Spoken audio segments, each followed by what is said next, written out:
શું નરેશ પટેલ હવે રાજકીય એન્ટ્રી કરશે, રાજનીતિમાં નરેશ પટેલે પ્રવેશ કરશે?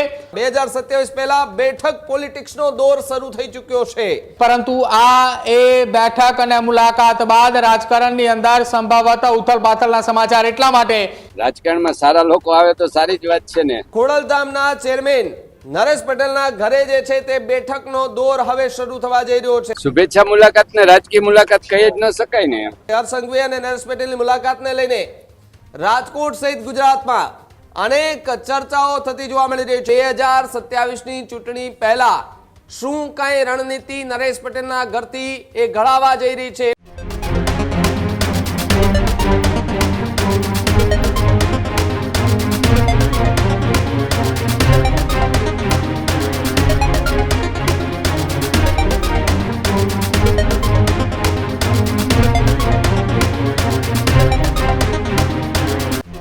રાજકોટના રાજકારણના સૌથી મોટા અને મહત્વપૂર્ણ સમાચાર મળી રહ્યા છે। ગુજરાત રાજ્યના ડેપ્યુટી સીએમ હર્ષ સંઘવી રાજકોટની મુલાકાતે હતા।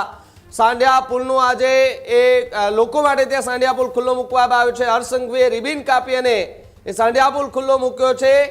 એ બધી જ પ્રક્રિયા ત્યાંથી પૂર્ણ કરી અને હર્ષ સંઘવી ખોડલધામના ચેરમેન નરેશ પટેલને મળવા માટે પહોંચ્યા। 2027 પહેલા બેઠક પોલિટિક્સનો દોર શરૂ થઈ ચૂક્યો છે।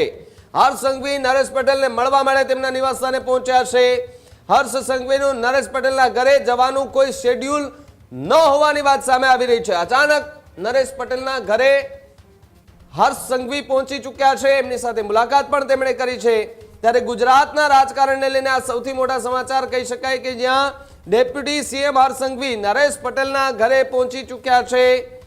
ખોડલધામના ચેરમેન નરેશ પટેલના ઘરે જે છે તે બેઠકનો દોર હવે શરૂ થવા જઈ રહ્યો છે। હર્ષ સંઘવી અને નરેશ પટેલની મુલાકાતને લઈને રાજકોટ સહિત ગુજરાતમાં અનેક ચર્ચાઓ થતી જોવા મળી રહી છે। જુઓ દ્રશ્યો દેખાઈ રહ્યા છે કે જ્યાં સાંઢિયા પુલ ખુલ્લો મૂક્યા બાદ સીધા જ હર્ષ સંઘવી જે છે તે નરેશ પટેલના ઘરે પહોંચી ચૂક્યા છે। જોકે શેડ્યુલમાં એવું કંઈ હતું નહીં કે નરેશ પટેલને મળવાનું છે, પરંતુ ત્યાંથી એ પ્રક્રિયા પૂર્ણ કર્યા બાદ અચાનક હર્ષ સંઘવી પોતે પોતાના કાફિલા સાથે એ નરેશ પટેલના ઘરે પહોંચે છે ને ત્યાં હવે બેઠક શરૂ થઈ ચૂકી છે। રામ મોકરિયા છે, ત્યાંના એ ધારાસભ્યો પણ ત્યાં જોવા મળી રહ્યા છે, એમની સાથે એમના લોકો જોવા મળી રહ્યા છે, ભારતીય જનતા પાર્ટીના નેતાઓ પણ ત્યાં જોવા મળી રહ્યા છે। એટલે કે 2027ની ચૂંટણી પહેલા શું કઈ રણનીતિ નરેશ પટેલના ઘરથી એ ઘડાવા જઈ રહી છે, એ પણ એક સવાલ જે છે તે અહીંયા ઉભો થઈ રહ્યો છે। રાજકીય ગલિયારાઓમાં ચર્ચાઓ જે છે તે વધુ તેજ થતી પણ જોવા મળી રહી છે। પ્રદીપ ન્યૂઝરૂમથી જોડાયા છે। પ્રદીપ, 2027ની ચૂંટણી પહેલા ડેપ્યુટી સીએમ હર્ષ સંઘવી કોઈ પણ શેડ્યુલ વગર અચાનક રાજકોટની મુલાકાતે જાય છે। શેડ્યુલ હતું પરંતુ નરેશ પટેલને મળવાનું કોઈ શેડ્યુલ નહોતું ને અચાનક એમને મળવા માટે પહોંચે છે ને એક બેઠકનો દોર શરૂ થઈ ચૂક્યો છે।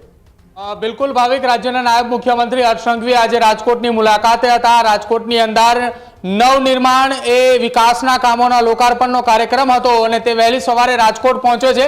જોકે રાજકોટ પહોંચ્યા બાદ એ વિકાસના કામોનું લોકાર્પણ થાય છે અને ત્યારબાદ સૌરાષ્ટ્રના રાજકારણની અંદર સૌથી મોટા ઉથલપાથલ થતા એ સમાચાર સામે આવી રહ્યા છે કે જ્યાં નાયબ મુખ્યમંત્રી હર્ષ સંઘવી પોતાના કોઈ પણ શેડ્યુલ વગર એ કોઈ પણ પ્રકારનું શેડ્યુલ એ ખોડલધામના ચેરમેન નરેશ પટેલની મુલાકાત માટેનું હતું અને અચાનક જ તેઓ નરેશ પટેલના નિવાસસ્થાન શિવાલય ખાતે પહોંચે છે કે જ્યાં નરેશ પટેલને તેઓ ભેટે છે। નરેશ પટેલે રાજ્યના નાયબ મુખ્યમંત્રી હર્ષ સંઘવીનું સ્વાગત કરે છે અને તેમના નિવાસસ્થાને એક બેઠકની શરૂઆત પણ થાય છે। જોકે આ આખી બેઠક અને સાથે જ મુલાકાતને લઈને ખોડલધામના ટ્રસ્ટી રાજકોટ દક્ષિણના ધારાસભ્ય રમેશ ટીલાળા જે છે તેમણે નિવેદન આપતા કહ્યું હતું કે આ માત્ર ને માત્ર ઔપચારિક મુલાકાત છે, પરંતુ આ એ બેઠક અને મુલાકાત બાદ રાજકારણની અંદર સંભવતઃ ઉથલપાથલના સમાચાર એટલા માટે કે હવે 2027ની વિધાનસભાને લઈને ચર્ચાઓ એ તેજ થઈ છે અને એ ચર્ચાઓ વચ્ચે આ બેઠક એ સૌથી મોટી બેઠક માનવામાં આવે છે। ખોડલધામના ટ્રસ્ટી અને રાજકોટ દક્ષિણના ધારાસભ્ય રમેશ ટીલાળાને તમે સાંભળો, આ બેઠકને લઈને તેઓ શું કહી રહ્યા છે। ના ના, આપણા ડેપ્યુટી સીએમ હર્ષભાઈની લાગણી હતી ને ઈચ્છા હતી કે આપણે નરેશભાઈની શુભેચ્છા મુલાકાત લઈ અમારે એરપોર્ટ ઉપર નક્કી થયું એટલે અમે આવ્યા, બાકી તો બીજી કઈ આમાં બેઠકની કોઈ વાત જ નથી. રમેશભાઈને નરેશભાઈ નેતૃત્વ સંભાળશે અને ત્યાર પછી મુલાકાત એટલે ક્યાંક રાજકીય રીતે પણ જોવામાં આવતું હોય છે, સ્વાભાવિક વાત છે. તમે કઈ રીતે હું રાજકીય રીતે કઈ આને જોતો નથી. નરેશભાઈ નિવૃત્ત થવાના તો એનો પોતાનો નિર્ણય છે અને એને નિર્ણય લીધો હશે, એમાં તો આપણે કઈ બીજું કહેવાનું હોતું નથી. એમણે નરેશભાઈ રાજકારણમાં નરેશભાઈ રાજકારણમાં પ્રવેશ કરવાની તો ના પાડે છે. નરેશભાઈ રાજકારણ જોડાવું જોઈએ કે ન જોડાવું જોઈએ? રાજકારણમાં સારા લોકો આવે તો સારી જ વાત છે ને. નરેશભાઈ હું પણ એમાં એ જ રીતે આવ્યો છું ને. નરેશભાઈ રાજકારણમાં ન હોવા છતાં તેમની તમામ જે મુલાકાતો હોય, ગતિવિધિઓ, તે રાજકીય રીતે ક્યાંક ને ક્યાંક જોવાતી હોય છે. આ મુલાકાતને તમે કઈ રીતે જોઈ રહ્યા છો? શુભેચ્છા મુલાકાત ને રાજકીય મુલાકાત કહી જ ન શકાય ને.